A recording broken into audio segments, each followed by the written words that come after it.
Hi hello everyone welcome to the Truth Talkies. ಇವತ್ತು Bigg Boss ಅಲ್ಲಿ take off ಆಗಿರೋ ಗೌತಮಿಗೆ ಇನ್ನು ಮಂಜು ಗೆಳೆತನ ಬೇಕಾಗಿಲ್ಲ. ಅಷ್ಟೊಂದು ಉಗಿದ್ರು ಮತ್ತೆ ಮತ್ತೆ ಗೌತಮಿಯ ಹಿಂದೆ ಮಂಜು ಹೋಗುತ್ತಿರುವುದು ಯಾಕೋ ಸರಿ ಇಲ್ಲ. ರಜತ್ನ ಅಗ್ರೆಸಿವ್ ಉಸ್ತುವಾರಿ ಆಟ, ಕ್ಯಾಪ್ಟನ್ಸಿ ಓಟದಿಂದ ಮಂಜುನ ಹೊರಗಿಟ್ಟ ಗೌತಮಿ, ಧನ್ರಾಜ್ಗೆ ನಾಮಿನೇಷನ್ ಆಗಿರೋದ್ರಿಂದ ಭಯ ಕಾಡ್ತಿದೆ. ತ್ರಿವಿಕ್ರಮ್ ಭವ್ಯಳನ್ನ ಆಟಕ್ಕೋಸ್ಕರ ಯೂಸ್ ಮಾಡ್ಕೋತಿದ್ದಾನ. ಹಾಗೂ ಇವತ್ತಿನ ಪ್ರೋಮೋ ನೋಡಿದ್ರೆ ಗೌತಮಿ ಟೀಮ್ ಇಂದ 5 ಜನ ಅಂದ್ರೆ ಮಂಜು, ಮೋಕ್ಷಿತಾ, ತ್ರಿವಿಕ್ರಮ್, ಧನ್ರಾಜ್ ಮತ್ತೆ ಚೈತ್ರ ಅವರು ಕ್ಯಾಪ್ಟನ್ಸಿ ಟಾಸ್ಕ್ ಇಂದ ಹೊರಗುಳಿದಿದ್ದಾರೆ. ಇವುಗಳ ಬಗ್ಗೆ ಎಲ್ಲ ಮಾತಾಡೋಣ. ಅದಕ್ಕೂ ಮುಂಚೆ ದಯವಿಟ್ಟು ನಮ್ಮ ಚಾನಲ್ಗೆ ಸಬ್ಸ್ಕ್ರೈಬ್ ಆಗಿ, ಲೈಕ್ ಮಾಡಿ, ನಮ್ಮನ್ನ ಪ್ರೋತ್ಸಾಹಿಸಿ. Please subscribe. ನಿನ್ನೆ ನಡೆದ ಗಲಾಟೆಯಿಂದ ಧನ್ರಾಜ್ ಮತ್ತೆ ಹನುಮಂತ ಅವರು ಗಾರ್ಡನ್ ಏರಿಯಾದಲ್ಲಿ ಕೂತ್ಕೊಂಡು ಮಾತಾಡ್ತಾ ಇರ್ತಾರೆ. ಸ್ವಲ್ಪ ಧನ್ರಾಜ್ಗೆ ಸ್ವಲ್ಪ ಬೇಜಾರ್ ಆಗಿರುತ್ತೆ. ಸೊ ನಾ ಹಿಂಗೆಲ್ಲ ಮಾತಾಡ್ಬಿಟ್ನಲ್ಲ, ನನಗೆ ಒಂಥರ ಅವಮಾನ ಮಾಡ್ಬಿಟ್ಟ ಅವನು ರಜತ್ ಅನ್ನೋ ರೀತಿಲೆಲ್ಲ ಅವರೇ ತುಂಬಾ ಕಣ್ಣಲ್ಲಿ ನೀರ್ ಹಾಕೊಳ್ತಾ ಇರ್ತಾರೆ. ಹಂಗೂ ಹನುಮಂತ ಹೇಳ್ತಾನೆ, ಅಂದ್ರೆ ಅವ್ರ ಎದುರುಗಡೆ ಎಲ್ಲ ಅಳ್ಬೇಡ ಕಣೋ ಅಂತ ಎಲ್ಲ ಪಂಚೆ ಎಲ್ಲ ತೆಗೆದು ಕೊಟ್ಟು ಕಣ್ಣೀರೆಲ್ಲ ವರ್ಸಕ್ ಹೋಗ್ತಾರೆ. ಪಾಪ ನಿಜವಾಗ್ಲೂ ಒಂದು ಒಳ್ಳೆ ಕೇರಿಂಗ್ ಇದೆ ಅಂತ ನನಗೆ ಅನಿಸ್ತು ಹನುಮಂತನ್ ನೋಡಿದಾಗ. ಯಾಕೆಂದ್ರೆ ಒಬ್ಬ ಫ್ರೆಂಡು ಬೇರೆಯವ್ರ ಮುಂದೆ, ಅವ್ರ ಆಪೋಸಿಟ್ ಅವ್ರ ಮುಂದೆ ಅಳೋದನ್ನ ತೋರಿಸ್ಬಾರ್ದು ಅನ್ನೋ ರೀತಿಲಿ ಅವ್ರು ಹೇಳಿದ್ದು ಅವರ ವ್ಯಕ್ತಿತ್ವವನ್ನ ತೋರಿಸಿದಂತೂ ನಿಜ ಅಲ್ಲಿ. ಸೊ ಇನ್ನು ತ್ರಿವಿಕ್ರಮ್ ಮತ್ತೆ ಭವ್ಯ ಅವರು ಒಂದ್ ಕಡೆ ಎಕ್ಸರ್ಸೈಸ್ ಮಾಡ್ತಾ ಇದ್ದಾರೆ. ರಜತ್ ಅವರು ಅದೇ ಟೈಮ್ಗೆ ಅವರು ಬಾತ್ರೂಮ್ ಕಡೆಗೆ ಹೋಗ್ಬೇಕಾದ್ರೆ ಏನೋ ಇವ್ರು ನೋಡ್ಕೊಂಡೇನೆ, ಧನ್ರಾಜ್ ಅವ್ರು ನೋಡ್ಕೊಂಡೆ ಕೈ ಕಾಲೆಲ್ಲ ತೆಗೆದು ಬಿಡ್ಬೇಕು, ಹಾಗೆ ಹೀಗೆ ಇವ್ರನ್ನೆಲ್ಲ ನಾವು ಹತ್ರಕ್ಕೆ ಬಿಡ್ಕೊಬಾರ್ದಿದ್ದು ಅನ್ನೋ ರೀತಿಲಿ ಮಾತಾಡ್ಕೊಂಡು ಹೊರಟ್ಕೊಂಡು ಹೋಗ್ತಾ ಇರ್ತಾರೆ. ಸೊ ಇವರು ಸಹ ಧನ್ರಾಜ್ ಅವರು ಅದೇ ಟೈಮ್ಗೆ ಹನುಮಂತ ಒಂದು ಹಾಡು ಹೇಳ್ತಾನೆ, ಅಂದ್ರೆ ಆ ರಜತ್ನ ರೇಗ್ಸೋದಿಕ್ಕೆ ಒಂದು ಹಾಡು ಹೇಳ್ತಾನೆ. ಸೊ ಅದನ್ನ ಇವರು ಜೋರಾಗಿ ಹಾಡು ಹೇಳಿದ್ದು ಒಂದು ವಿಶೇಷವಾಗಿ ಕಾಣ್ತು. ಸೊ ಇನ್ನು ಇದೆಲ್ಲ ಆದ್ಮೇಲೆ ಏನು ಅಷ್ಟೊಂದೇನು ಗಲಾಟೆ ಕಂಟಿನ್ಯೂ ಆಗಲ್ಲ. ಬಟ್ ನಾನು ಒಂದನ್ನ ಅಬ್ಸರ್ವ್ ಮಾಡಿದೆ ಅಂದ್ರೆ, ಮೋಕ್ಷಿತ್ ಅವ್ರು ಇನ್ನೂ ಆ ಒಬ್ಬೊಬ್ಬರೇ ಕೂತ್ಕೊಂಡು ಮಾತಾಡೋ ಜಪ ಇದೆ ಅವ್ರದ್ದು. ಅದೊಂದು ಆ ಒಂದು ಸ್ಟ್ರಾಟಜಿನೋ ಏನೋ ಗೊತ್ತಿಲ್ಲ, ಅದು ಆಡಿಯನ್ಸ್ಗೆ ಹೇಳೋ ಅಂತ ವಿಷಯಗಳಿರಬೇಕು. ಅದನ್ನ ಇವತ್ತು ಸಹ ತುಂಬಾ ಚೆನ್ನಾಗೇನೆ ತಾವೇನ್ ಹೇಳ್ಬೇಕು ಅದನ್ನ ಹೇಳಿದ್ರು ಆಡಿಯನ್ಸ್ಗೆ. ಸೊ ಅಂದ್ರೆ ಏನು ಅಂತಂದ್ರೆ, ಗೌತಮಿ ಅವರು ಇವ್ರನ್ನ ಡೈರೆಕ್ಟ್ ನಾಮಿನೇಷನ್ ಮಾಡಿದ್ರೆ ಅದರಿಂದ ಸ್ವಲ್ಪ ಬೇಜಾರಾದಂತ ಇವರು ಮೋಕ್ಷಿತಾ ಅವರು, ನನಗೆ ಗೌತಮಿ ಅವರು ಬರೀ ಒಂದು ಮೂಗ್ಬತ್ತಿ ಕೊಟ್ಟಿರಲಿಲ್ಲ, ಇವ್ರು ನನಗೆ ಕ್ಯಾಪ್ಟನ್ಸಿ ಟಾಸ್ಕ್ಗೆ ನಾನು ಹೋಗಿ ಕೇಳ್ಕೊಂಡಿದ್ರು, ಇವ್ರು ಆಡ್ಬಿಡ್ತಿದ್ರಾ ಅನ್ನೋ ರೀತಿಲಿ ಅವರು ಆಡಿಯನ್ಸ್ಗೆ ಹೇಳ್ತಾ ಇರ್ತಾರೆ. ಅಂದ್ರೆ ಆಕ್ಚುಲಿ ಏನಂದ್ರೆ ಕ್ಯಾಮ್ರಾಗೆ ಹೇಳ್ತಾ ಇರ್ತಾರೆ, ಅದು ನಮ್ಗೆ ಗೊತ್ತಿದೆ, ಅದು ಆಡಿಯನ್ಸ್ಗೆ ತಿಳಿಸ್ತಾ ಇದ್ದಾರೆ ಅಂತ ನಾವು ಅನ್ಕೊಬಹುದು. ಇನ್ನು ಅದೇ ಟೈಮ್ಗೆ ಬಿಗ್ ಬಾಸ್ ಎಲ್ಲರನ್ನೂ ಲಿವಿಂಗ್ ಏರಿಯಾ ಕರೆದ್ಬಿಟ್ಟು ಏನ್ ಮಾಡ್ತಾರೆ, ಈ ವಾರದ ಟಾಸ್ಕ್ ನ ಶುರು ಮಾಡ್ತಾರೆ. ಅದೇನಪ್ಪ ಅಂದ್ರೆ ಟಾಸ್ಕ್ ಅಲ್ಲಿ, ಸೊ ಈಗ ಎಲ್ಲರೂ ಮನೆಯವರೆಲ್ಲರೂ ಇವಾಗ ಇದು ಕ್ಯಾಪ್ಟನ್ಸಿ ಓಟದಲ್ಲಿ ಇದ್ದೀರಾ ಇವಾಗ. ಸೊ ಈಗ ನಾನು ಟಾಸ್ಕ್ ನ ಕೊಡ್ತಾ ಹೋಗ್ತೀನಿ. 2 ಟೀಮ್ ಆಗಬೇಕು. ಸೊ ಅದರಲ್ಲಿ ಒಂದು ಟೀಮ್ಗೆ ಕ್ಯಾಪ್ಟನ್ ಗೌತಮಿ ಆಗಿದ್ದಾರೆ, ಇನ್ನೊಂದು ಟೀಮಿಗೆ ಕ್ಯಾಪ್ಟನ್ ಅನ್ನು ನೀವು ಮನೆಯವರು ಆಯ್ಕೆ ಮಾಡಬೇಕು. ಮತ್ತೆ ಯಾರು ಕ್ಯಾಪ್ಟನ್ ಆಗ್ತಾರೋ ಅವ್ರಿಗೆ ಈ ಸರಿ ಇರುವ ಅಧಿಕಾರ ಏನು ಅಂತ ಅಂದ್ರೆ, ತಮ್ಮ ತಂಡದಲ್ಲಿ ಯಾರು ಗೆದ್ದಾಗ ಅವರು ಯಾರನ್ನಾದ್ರೂ ಒಬ್ಬರನ್ನ ಕ್ಯಾಪ್ಟನ್ಸಿ ಟಾಸ್ಕ್ಗೆ ಆಯ್ಕೆ ಮಾಡೋದು, ಮತ್ತೆ ಸೋತಾಗ ಕ್ಯಾಪ್ಟನ್ಸಿ ಆಟದಿಂದ ಸಹ ಹೊರಗಡೆ ಇಡಬೇಕು. ಸೊ ಈ ತರ ಅಧಿಕಾರವನ್ನ ಕೊಡ್ತೀನಿ ಅಂತ ಹೇಳಿ ಬಿಗ್ ಬಾಸ್ ಅವರು ಈಗ ಇನ್ನೊಬ್ಬ ನಾಯಕನನ್ನ ಆಯ್ಕೆ ಮಾಡಿ ಅಂತ ಕೇಳ್ತಾರೆ. ಸೊ ಅವಾಗ ಮನೇಲಿ ಕೆಲವರು ಎಲ್ಲರೂ ಸಹ ಬರ್ತಾರೆ, ಮುಂದೆ ಬಂದು ನಾನೇ ಬೇಕು ಅಂತ ಹೇಳ್ತಾರೆ. ಸೊ ಅಲ್ಲಿ ವೋಟಿಂಗ್ ಪ್ರಕಾರ ಮಾಡಿದಾಗ ಕೊನೆಗೆ ಹನುಮಂತ ಇನ್ನೊಂದು ಟೀಮಿಗೆ ಕ್ಯಾಪ್ಟನ್ ಆಗ್ತಾರೆ. ಇನ್ನು ಕ್ಯಾಪ್ಟನ್ ಆದ್ಮೇಲೆ ಒಂದು ಕ್ಲಾಸ್ ನಡೀತಾ ಇರ್ತದಪ್ಪ, ಒಂದು ಇಂಟ್ರೆಸ್ಟಿಂಗ್ ಆಗಿ ಒಂದು ಕ್ಲಾಸ್ ನಡೀತಾ ಇರುತ್ತೆ. ಇದು ಎಕ್ಸ್ಪೆಕ್ಟ್ ಮಾಡಿದ್ದೆ ನಾನು, ತುಂಬಾ ಹಳೆ ವಿಡಿಯೋಗಳೆಲ್ಲ ಹೇಳಿದ್ದೀನಿ. ಸೊ ಗೌತಮಿ ಮಂಜುಗೆ ಒಂದು ಕ್ಲಾಸ್ ತಗೊಳ್ತಾ ಇರ್ತಾರೆ. ಏನಪ್ಪಾ ಅಂತ ಅಂದ್ರೆ, ನೀವು ನನ್ನ ಕ್ಯಾಪ್ಟನ್ಸಿ ಮಾಡೋದಕ್ಕೆ ನೀವು ಬಿಡ್ತಾ ಇಲ್ಲ, ನೀವು ಎಲ್ಲ ಕಡೆಯಲ್ಲೂ ಬರ್ತೀರಾ ಅನ್ನೋ ಅರ್ಥದಲ್ಲಿ ಸ್ಟಾರ್ಟ್ ಆದಂಥ ಕಾನ್ವರ್ಸೇಷನ್ ಎಲ್ಲೆಲ್ಲೋ ಹೋಗುತ್ತೆ. ಅಂದ್ರೆ ಆಕ್ಚುಲಿ ಹೇಳ್ಬೇಕು ಅಂದ್ರೆ, ಅವರು ಕ್ಲಿಯರ್ ಆಗಿ ಓಪನ್ ಆಗಿ ಮಾತಾಡ್ತಾ ಇರಲ್ಲ. ನಮಗೂ ಏನು ಅಂದ್ರೆ, ಅವ್ರು ಮಾತಾಡ್ತಾ ಇರೋದ್ರ ಮೇಲೆ ಒಂದು ಗೆಸ್ಟ್ ಮಾಡ್ಬೇಕಾಗಿರುತ್ತೆ, ಇದ್ರ ಬಗ್ಗೆ ಮಾತಾಡ್ತಾ ಇದ್ದಾರಾ ಇಲ್ಲ ಇದ್ರ ಬಗ್ಗೆ ಮಾತಾಡ್ತಾ ಇದ್ದಾರಾ ಅಂತ. ಬಟ್ ನನ್ಗೆ ಅನ್ಸಿದೇನು ಅಂದ್ರೆ, ಅವ್ರಿಬ್ರು ಮಾತಾಡ್ತಾ ಇರೋದ್ರಲ್ಲಿ ಗೌತಮಿ ಅವ್ರಿಗೀಗ ಸ್ವಲ್ಪ ತಾನು ಇಂಡಿವಿಜುವಲ್ ಆಗಿ ಆಡ್ಬೇಕು ಅಂತ ಅನಿಸ್ತಾ ಇದೆ. ನಾನು ಏನ್ ಮಾಡಕ್ಕೆ ಹೋಗ್ತಾ ಇರ್ತೀನೋ ಅಲ್ಲೆಲ್ಲ ಮಂಜು ಅವರು ಬಂದು ತನ್ನ ಒಂದು ಅಭಿಪ್ರಾಯವನ್ನ ಹೇಳ್ತಿದ್ದಾರೆ ಅಂತ ಕಾಣಿಸುತ್ತೆ. ಅದರಲ್ಲೂ ಗೌತಮರಿಗೆ ಈ ವಾರ ಕ್ಯಾಪ್ಟನ್ ಆಗಿರೋದ್ರಿಂದ ಮಂಜು ಮಾಡ್ತಾ ಇರೋ ಕೆಲವು ವಿಷಯಗಳು ಅವ್ರಿಗೆ ಇಷ್ಟ ಆಗ್ತಾ ಇಲ್ಲ. ಬಟ್ ನನಗೆ ಒಂದ್ ಅನ್ಸೋದೇನಂದ್ರೆ, ಬಿಗ್ ಬಾಸ್ ಅವ್ರು ಸ್ವಲ್ಪ ತೋರಿಸಿದ್ರೆ ಚೆನ್ನಾಗಿರ್ತಿತ್ತು. ಮಂಜು ಏನ್ ತಪ್ಪು ಮಾಡ್ದ ಅಂತ ತೋರಿಸ್ಬಿಟ್ಟಿದ್ರೆ ನಮ್ಗೆ ಇನ್ನೂ ಕ್ಲಾರಿಟಿ ಆಗಿ ಸಿಗ್ತಾ ಇತ್ತು. ಬಟ್ ಈ ಕಾನ್ವರ್ಸೇಷನ್ ಆ ಥರ ಹೋದಾಗ, ಇನ್ಮೇಲೆ ನಿಮಗೆ ಫ್ರೆಂಡ್ಶಿಪ್ನ ಹ್ಯಾಂಡ್ಲ್ ಮಾಡಕ್ ಬರಲ್ಲ, ಹಾಗೆ ಈಗ ನೀವು ಇನ್ನೂ ಅದನ್ನೆಲ್ಲ ಎಕ್ಸ್ಪೆಕ್ಟ್ ಮಾಡ್ತಾ ಕೂತ್ಕೋಬೇಡಿ, ಇವಾಗ ನನಗೆ ನನ್ನದೇ ಆದ ಜವಾಬ್ದಾರಿ ಇವೆ, ಹಾಗೆ ಹೀಗೆ ಅಂತೆಲ್ಲ ಹೇಳ್ತಾರೆ. ಅಲ್ಲಿ ಹೆಂಗಿತ್ತು ಅಂತ ಅಂದ್ರೆ, ಮಂಜುಗೆ ಅವ್ರು ಹೇಳ್ತಾ ಇರೋದು ಡೈರೆಕ್ಟ್ ಆಗಿ, ಈ ಫ್ರೆಂಡ್ಶಿಪ್ನ ಬಿಡು, ನೀನ್ ನೋಡ್ಕೊ, ನಾನ್ ನೋಡ್ಕೋತೀನಿ ಅನ್ನೋ ರೀತಿಲೇ ಇತ್ತು ಅದು. ಆದ್ರೆ ಮಂಜು ಏನಂತ ಗೊತ್ತಾವಾಗ, ಮಂಜು ಹೇಳಿದ ಮಾತ್ರ ನನಗೆ ಒಂಥರ ಆಶ್ಚರ್ಯ ಆಗೋಯ್ತು. ಏನು ಹಂಗಂದ್ರೆ, ನೀವು ಹೇಳ್ತಾ ಇರೋದು ಈ ಮನೆ ಒಳಗಡೆ ಫ್ರೆಂಡ್ಶಿಪ್ಪಾ ಇಲ್ಲ ಹೊರಗಡೆ ಫ್ರೆಂಡ್ಶಿಪ್ಪಾ ಅಂತೆಲ್ಲ ಹೇಳಿದಾಗ, ನನಗೆ ಈ ವಯ ಏನಕ್ಕೆ ಬಂದಿದ್ದಾರೆ ಇವ್ರಿಗೆ. ಮಂಜುಗೆ ಆಕ್ಚುಲಿ ಅವನು ಎಷ್ಟು ಕಾಂಟ್ರಿಬ್ಯೂಟ್ ಮಾಡಿದ್ದಾನೆ ಬಿಗ್ ಬಾಸ್‌ಗೆ ಅನ್ನೋದು ಅವನಿಗೆ ಐಡಿಯಾ ಇಲ್ಲ. ಗೌತಮಿ ಈ ವಾರ ಒಂದು ಸ್ವಲ್ಪ ಅವರು ಟೇಕ್ ಆಫ್ ಆಗಿದ್ದಾರೆ ಅಷ್ಟೇ. ಮಂಜು ಈ ತರ ಕುತ್ಕೊಂಡು ಇವ್ರು ಗೌತಮಿಯ ಫ್ರೆಂಡ್‌ಶಿಪ್‌ಗೆ ಒಂಥರ ಏನೋ ಭಿಕ್ಷೆ ಬೇಡ್ತಾ ಕೂತಿದ್ದೀವಿ. ನೀನ್ ಇಲ್ಲ ಅಂದ್ರೆ ನಾನು ಇಲ್ಲ ಅನ್ನೋ ರೀತಿಲಿ ಕೂತಂಗಿತ್ತು ನಿಜವಾಗ್ಲೂನೆ ಆಕ್ಚುಲಿ. ಅದೆಲ್ಲ ಬೇಕಿತ್ತಾ? ಇವ್ರಿಗೆ ಏನಕ್ಕೆ ಬೇಕು? ಅವ್ರು ಹಂಗ್ ಅಂದ ತಕ್ಷಣ ಸರಿ ಬಿಡು ನೀನ್ ಕ್ಯಾಪ್ಟನ್ ತಾನೆ, ನೀನ್ ಕ್ಯಾಪ್ಟನ್ ಮುಗಿಸ್ಕೊ ನೋಡೋಣ ಮುಂದಕ್ಕೆ ಆದ್ರೆ ಇದ್ ಮಾಡೋಣ, ನಿನ್ಗೆ ಆಪೋಸಿಟ್ ಆಗಿ ನಾನು ಆಡ್ತೀನಿ ಅಂತ ನಿಂತಿದ್ರೆ ನಿಜವಾಗ್ಲೂ ಮಂಜು ಇವತ್ತು ಲೆವೆಲ್ ಎಲ್ಲೋ ಇರ್ತಿತ್ತು. ನಾನು ಎಷ್ಟೋ ಸರಿ ಹೇಳಿದೀನಿ ಮಂಜು ಆಟ ಆಡ್ತಾನೆ ಇದೆಲ್ಲ ಮಾಡ್ತಾನೆ ಬಟ್ ಕೆಲವೊಂದು ಡಿಸಿಷನ್ಸ್ ತಗೊಳ್ಳೋದಿಕ್ಕೆ ಬರೋದಿಲ್ಲ.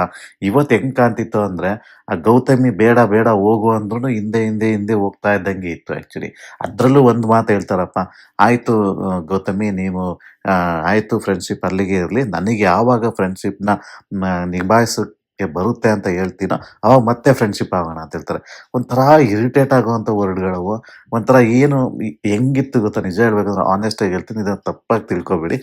ಹೆಂಗಿತ್ತು ಅಂದ್ರೆ ಯಾರೋ ಒಂದು ಹುಡುಗ ಒಂದು ಹುಡುಗಿನ ಲವ್ ಮಾಡಿಬಿಟ್ಟು ಆ ಹುಡುಗನ್ನ ಬಿಟ್ಬಿಟ್ಟು ಹೋಗ್ತಾ ಇರ್ತಾಳಲ್ಲ ಹುಡುಗಿ, ಆ ಒಂದು ಫೀಲಿಂಗ್ ಅಲ್ಲಿ ಕೂತಂಗಿತ್ತು ನನಗೆ ಮಂಜು. ನನಗೆ ಒಂಥರ ಇರಿಟೇಟ್ ಆಗ್ತಾ ಇತ್ತು ಅದು ನೋಡೋದಿಕ್ಕೆ. ಹಂಗ ಅಂದ ತಕ್ಷಣ ಅದೇ ಟೈಮ್ ಅಲ್ಲಿ ಇವರೇ ಗೌತಮಿನ ಹೇಳ್ತಾರೆ, ಏನ್ ಅನ್ಕೊಂಡಿದ್ದೀರಾ ನೀವು?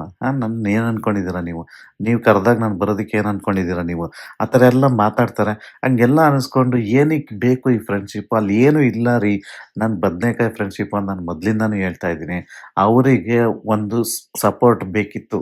ಈಗ ಮೋಕ್ಷಿತಾಗೂ ಬೇಕಿತ್ತು, ಇವ್ರಿಗೂ ಬೇಕಿತ್ತು. ಈಗ ಇಬ್ರಿಗೂ ಅವ್ರವ್ರ ಸ್ಟ್ಯಾಂಡ್ ಸಿಕ್ತು ಇವಾಗ. ಇವ್ರಿಗೆ ಇವಾಗ ಕ್ಯಾಪ್ಟನ್ ಆದ್ರು. ಸ್ವಲ್ಪ ಇಲ್ಲಿಂದ ನಾನು ಟೇಕ್ ಆಫ್ ಹಾಕ್ಬೇಕು ಅಂತ ಇವರಿಗೂ ಒಂದು ಹುಮ್ಮಸ್ ಬಂದಿದೆ ಇವಾಗ. ಆಗ್ತಾರೆ. ಅದು ಕಟ್ಟಿಟ್ಟ ಬುತ್ತಿ. ಅವರು ಇನ್ನು ಅವ್ರ ರೂಟಲ್ಲಿ ಹೋಗ್ತಾರೆ ಇನ್ನ ಅಂತ ನನಗೆ ಚೆನ್ನಾಗಿ ಗೊತ್ತಿದೆ. ಅದ್ರ ಜೊತೆಗೆ ಆ ಒಂದು ಇದು ಬೇರೆ ನಡೀತಾರೆ TRP ಇದರಲ್ಲಿ. ಅದರಲ್ಲಿ ಮಂಜು ಅವರು ಇವಳಿಗೆ 5ನೇ ಪೊಸಿಷನ್ ಕೊಟ್ಟಿರ್ತಾರೆ. ಸೊ ಅದಕ್ಕೂ ಸ್ವಲ್ಪ ಹುರ್ಕೊಂಡಿರ್ಬೋದು ಅಂತ ನನಗೆ ಅನಿಸ್ತು. ಬಟ್ ನನಗೆ ಅದು ಗೌತಮಿದು ಅವಳು ಏನೇ ಹೇಳಿದ್ರು ಸಹ ಅವ್ರು ಬಂದಿರೋದು ಇವಾಗ.